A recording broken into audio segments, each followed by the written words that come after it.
Good morning, and welcome to our faith journey, JA. I am Leanne. It is a Wednesday morning, and today we are taking a moment to breathe, to step away from the rush, and to simply be in the beauty of what God has prepared for us. Whether your morning started with the quiet hum of a busy household, or you're just now finding a moment of stillness, I'm so glad you're here to share this space with me.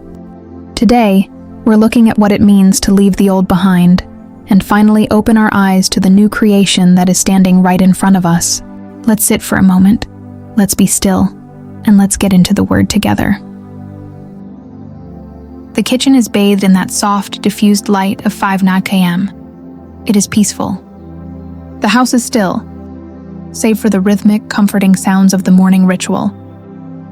Ricardo is already out the door, his Yeti cup, sturdy and reliable, filled to the brim with that rich, aromatic 100% Blue Mountain coffee from the Cold Thirst brand. We've made the complete switch. Supporting Andre and his vision has become a point of pride in this house. And there is something uniquely satisfying about starting the day with a brew that represents a friend's hard work.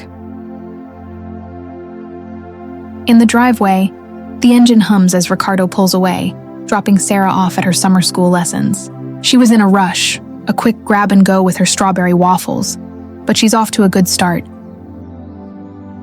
Now, it's just me and Miss Sharon. The kitchen feels expansive and bright. We aren't rushing. Today, the craving hit for something specific, something that takes time to get just right. Saltfish fritters. Miss Sharon is already at the counter, her hands moving with the seasoned grace of someone who understands that food is a labor of love. She isn't mean with the ingredients. You can see it as she folds the mixture. The saltfish is shredded perfectly, not too fine, so that when you take that first bite, you get the distinct savory reward of the fish in every mouthful. She's chopped the scallions into bright, vibrant rings, and the Scotch bonnet peppers are there, providing that subtle, creeping heat that wakes up the palate without overpowering it. The batter sizzles as it hits the oil, a crisp golden brown crust forming instantly, trapping all that flavor inside. While she tends to the stove, I move to the fruit station. There is a profound sense of abundance here. Everything on the platter is a gift from our own acres. I slice into a mango, the skin giving way to reveal that deep, sunset orange flesh. I add the papaya, cool and succulent, and 2 small, sweet finger bananas picked just as they were turning perfectly ripe. To finish, I place a few slices of Jamaican Otaheite apple, their crisp, snowy white flesh providing a refreshing contrast to the richness of the fritters. I set the table, the plates looking like a vibrant celebration of the land.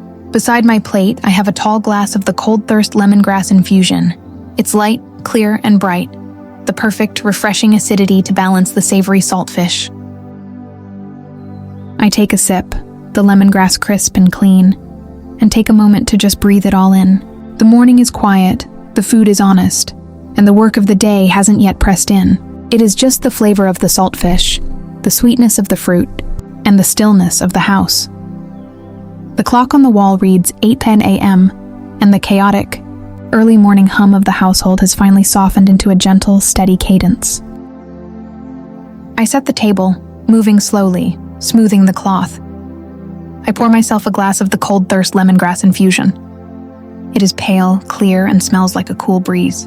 I take that first sip, letting the crisp, clean citrus wash over me, balancing the savory richness that will soon come from those fritters. There is no rush here.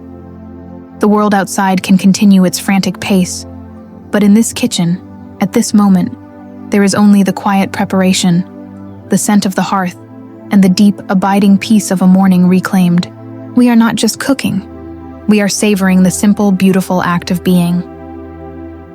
I step away from the kitchen and drift out onto the back patio. The transition is seamless. The hum of the house fades, replaced by the expansive open air of the morning. I make my way to my favorite spot in the breakfast nook, my Bible tucked securely under my arm. I sink into the chair, and I just stop. I take a long, slow breath, and for a moment, I simply let my eyes wander across the yard. The morning light is golden and soft, filtering through the leaves of the mango and plantain trees, creating a dance of shadows on the grass. I watch the birds, tiny, quick flashes of color, flitting toward the bird bath Ricardo built for me. There is a profound rhythm to it. The splash of water, the flutter of wings, the way they shake their feathers before taking flight again. I track a butterfly as it weaves through the air, aimless and effortless, landing on a vibrant bloom in the garden. The wind is just a whisper today, brushing against the trees, a gentle swaying movement that feels like the earth itself is exhaling. I sit, hands resting on the Bible, just watching, listening, and allowing the sheer, quiet beauty of this space to settle deep into my chest. There is nothing to do, nowhere to be. There is only the pulse of the garden and the stillness of the moment. Then, the soft clink of china brings me back. Miss Sharon walks out, moving with that quiet, practiced care I've come to rely on. She sets the tray down in front of me. It looks perfect. 4 golden brown saltfish fritters, crisp around the edges, resting beside the vibrant, freshly sliced mango, papaya, banana, and Otahite apple. She places the glass of cold thirst lemongrass infusion next to it, the condensation beating on the cool glass. She offers a small, knowing smile and leaves me to the quiet. I pick up the first fritter. It's still warm, the surface slightly crisp to the touch. I take the first bite. The crunch gives way instantly to the tender, savory center. It's exactly how I wanted it. The saltfish is perfectly balanced, not overwhelmed by the batter, just enough to taste the depth of the cure. Then comes that bright spark of scallion, followed by the slow, warm hum of the Scotch bonnet pepper that blooms on my tongue. It's rich, salty, and incredibly satisfying. I take a sip of the lemongrass infusion, the cool, citrusy tartness cutting right through the richness, leaving my palate refreshed and ready for the next bite. I pick up a piece of the Otahite apple. Its crisp, cool flesh a sharp, sweet contrast to the savory fritter. Every taste is a reflection of the morning. The salt of the earth, the sweetness of the fruit, the cool clarity of the drink. I sit back, take another slow bite, and just listen to the birds again. It is exactly as it should be. I am sitting here, just watching the morning light catch the edges of the orchid leaves. And it's one of those moments where the world feels perfectly still. The wind is brushing against the mango trees, and I can hear the birds dipping into the water Ricardo put out for them. It's such a simple, beautiful cycle of life. It's easy to get caught up in the noise of the world, in the things that didn't go right or the frustrations that linger.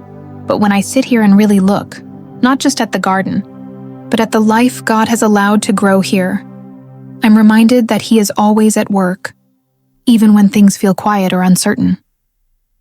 We tend to look for our answers in the past, or in the places where we think we lost something, but God is always calling us to something new.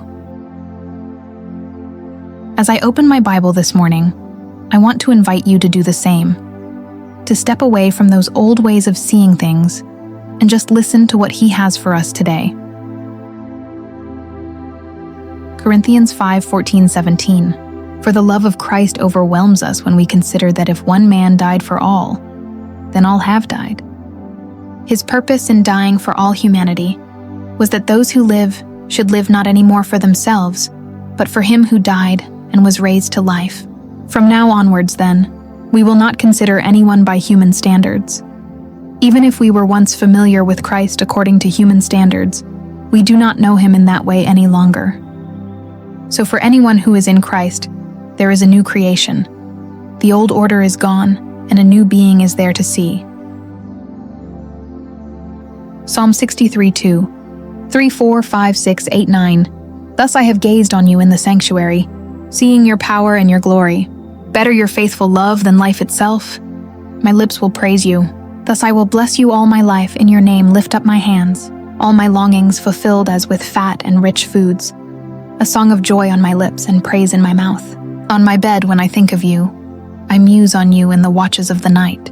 My heart clings to you. Your right hand supports me. John 20:1-2. Baninin on the first day of the week, she came to the tomb early while it was still dark, and saw that the stone had been taken away from the tomb. So she ran and went to Simon Peter and the other disciple, the one whom Jesus loved, and said to them, "They have taken the Lord out of the tomb, and we do not know where they have laid him." But she stood weeping outside the tomb. Then, as she wept, she stooped to look inside, and saw 2 angels in white sitting where the body of Jesus had been, one at the head, the other at the feet. They said, "Woman, why are you weeping?" "They have taken my Lord away," she replied, "and I don't know where they have put him." As she said this, she turned round and saw Jesus standing there, though she did not realize that it was Jesus. Jesus said to her, "Woman, why are you weeping? Who are you looking for?" Supposing him to be the gardener, she said, "Sir, if you have taken him away, tell me where you have put him, and I will go and remove him." Jesus said to her, "Mary." She turned round then and said to him in Hebrew, "Rabboni," which means master taught. Jesus said to her, "Do not cling to me, because I have not yet ascended to the Father. But go to the brothers and tell them, I am ascending to my Father and your Father, to my God and your God." So she told the disciples, "I have seen the Lord," and that he had said these things to her. When I sit with these words, the old order is gone and a new being is there to see. It hits home that we spend so much of our lives trying to patch up the old order instead of letting it go. We cling to who we were, to our old habits, to the way we reacted to things, or to the weight of our past disappointments, and we try to carry them into our new season. But the scripture tells us that the love of Christ is an overwhelming force. It isn't meant to just improve the old version of us. It is meant to reconstruct us entirely. Think about how we live our daily lives. We often view ourselves and others by human standards. We categorize people by what they've done, by their past mistakes, or by how they've treated us. We look in the mirror and see our own history, our failures, our regrets, the things we didn't do right. But when we are in Christ, that standard is no longer our reality. To leave the old behind isn't a one-time decision. It is a morning-by-morning practice. It's like the garden outside. You can't have a new bloom on a branch that is choked by dead leaves from last season. We have to be willing to let those old standards fall away so that the new being can actually be seen. It requires us to stop looking at ourselves through the lens of what we have been and start seeing ourselves through the lens of whose we are. If we truly believe that we are a new creation, then why do we keep returning to the tomb of our old identity? Today, I'm challenging myself, and you, to stop considering ourselves by those old human standards. If God has declared that the old is gone, then who are we to keep digging it up? There is a new creation standing right there, waiting to be lived out. But it only happens when we decide that the love of Christ is more powerful than the person we used to be. We often read this passage and look at Mary standing there, weeping, and we wonder how she could possibly miss the person standing right in front of her. We think, how could she mistake the Savior of the world for the gardener? But if we are being honest, we are exactly like her. We are so often blinded by our own grief, our own expectations, or the specific way we think God should show up in our lives, that when He finally does, we don't recognize Him. We are looking for a miracle, and He shows up as the ordinary. We are looking for a grand entrance, and He shows up as the one tending the soil. The aha moment here, the moment the curtains are pulled back, is when He calls her by name. Mary. In that single word, the old version of her world, the world defined by loss, the tomb, and her own confusion, is shattered. She wasn't just hearing a voice. She was being recreated, and this is the punch to the gut. We are doing this to people every single day. We walk past people, we interact with people, and we deal with situations through our human standards, just like the first reading warned us against. We judge the person in the grocery store, we dismiss the person asking for help, or we overlook the very people we are supposed to be serving. Never realizing that we are missing the face of Christ in them. If we truly want to leave the old self behind, we have to stop looking for Jesus only in the places where we feel comfortable, or in the ways we expect Him to appear. He is standing right there, in the face of the person who annoys you, in the person you think is beneath you, and in the person you walk past without a second glance. When you learn to hear his voice in the unexpected, when you learn to see him in the gardener, your entire perspective on your life shifts. You stop weeping at the tomb of what you lost, and you start living for the new creation that is standing right in front of you. The question isn't whether Jesus is present. The question is, are your eyes open enough to recognize him when he calls your name? We often look at Mary standing there, weeping, and wonder how she could miss the person standing right in front of her. But the truth is, we are exactly like her. We are so often blinded by the old order of our lives, our past grief, our hardened expectations, and the way we've always handled our problems, that when the miracle finally arrives, we mistake it for something ordinary. She saw a gardener. We see a problem, a stranger, or an inconvenience. The aha moment happens when he calls her by name. Mary! In that instant, everything changes. The curtain drops, and she realizes that the very thing she was weeping over, the loss, the emptiness, was the exact place where Jesus was standing the entire time. This is the bridge between the old self and the new. We have to stop mourning our old expectations to recognize our present reality. When we were operating under the old order, we thought we had to carry everything ourselves, and we thought Jesus was distant or absent. We were blind to his presence because we were too busy looking at the tomb. To become a new creation, we have to admit that we were wrong. We have to admit that while we were busy weeping and judging people by human standards, Jesus was already there, working in the very soil we were standing on. When you start to recognize Jesus in the people you used to overlook, when you stop seeing strangers and start seeing Christ, you are actively shedding that old self. You are no longer governed by your past judgments or your old insecurities. You are living in the newness of his recognition. So look at the people around you today. I sit back in the patio chair, the wood cool against my back, and I let the weight of these reflections settle. My eyes drift to the mango tree.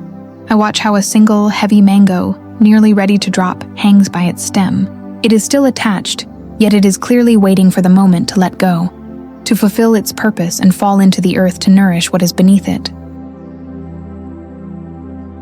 It's a quiet, natural surrender.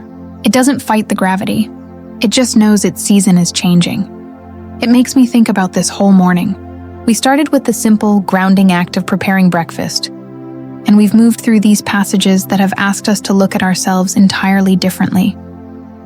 We talked about leaving the old order behind, that dead weight we carry around like a backpack we forgot we had on. We talked about that deep, soul-level thirst, that craving for something that isn't just a quick fix or a distraction, but the real thing. And then, we reached that moment in the garden, that moment where the curtain pulls back, and we realize that the gardener we thought was just a stranger, or the situation we thought was just a mess, was actually Jesus standing right there, calling us by name. It's all connected. The letting go, the thirsting, the recognizing.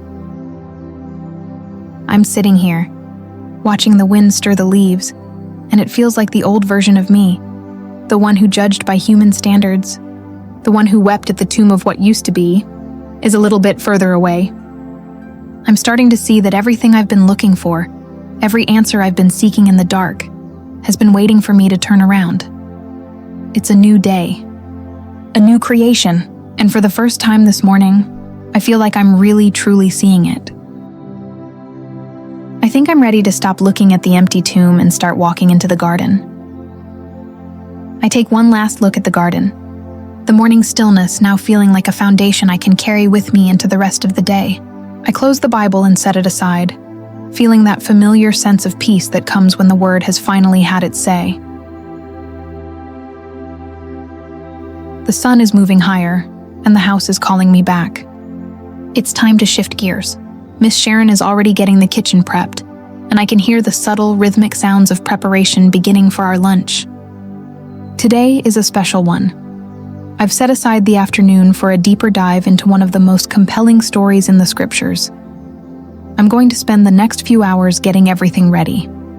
The stew peas with pigtail, the fluffy white rice, and fresh vegetables picked straight from the garden beds. It's going to be a simple, honest meal, the kind that creates the perfect space for honest conversation. Nicole is coming over, and we have an appointment under the gazebo to really unpack the character of Esther. I've been sitting with her story, thinking about what it means to step into one's Esther moment, and I'm ready to dig into what those ancient layers have to say to us in the present day. There is so much to prepare, not just for the table, but for the conversation. I'm looking forward to that shift from the morning's quiet reflection to the afternoon's open dialogue. It feels like the right way to build on what we've been uncovering today, moving from the personal discovery of the morning into the shared wisdom of the stories that have shaped us. I head inside, ready to get to work. The rest of the day is unfolding exactly as it should. As I sit here and look out at this morning, I am reminded that the beauty of a new day isn't just in the sunrise. It's in the decision to turn away from the tomb of our past expectations and finally recognize the Master when he calls our name. It has been a morning of stripping away the old and welcoming the new, and I hope that as you go about your day, you carry that sense of recognition with you. That you look for Christ not just in the easy places, but in the people and the moments you might otherwise overlook. Thank you so much for joining me in this quiet time. We've set the table for the heart this morning, and now I'm off to set the table for the afternoon, as I have a wonderful lunch with a dear friend to prepare and a deeper conversation about Esther ahead. If this video has helped you, please like, subscribe, and share it with someone who might need a little bit of encouragement today. You can find us on all our platforms. Follow us on YouTube, TikTok, and Facebook Reels for more daily reflections and updates. I look forward to seeing you back here tomorrow. God bless and have a beautiful day.